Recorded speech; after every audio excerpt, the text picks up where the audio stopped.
Hi guys. By the way, I wanna share some ideas, some techniques how to pass the board exam of teacher. So, in my own experience, um, ang mahirap sa board exam ay yung preparasyon kung paano ka prepare bago yung exam.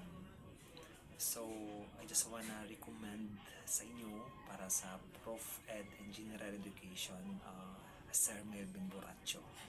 I am proud na isa ako sa mga tatak Sir Melvin talaga. Seryosohin mo lang yung drill, sabayan mo lang yung drill, mark my word, papasa ka talaga. So, before the exam, I am September 29, 2024 let passer.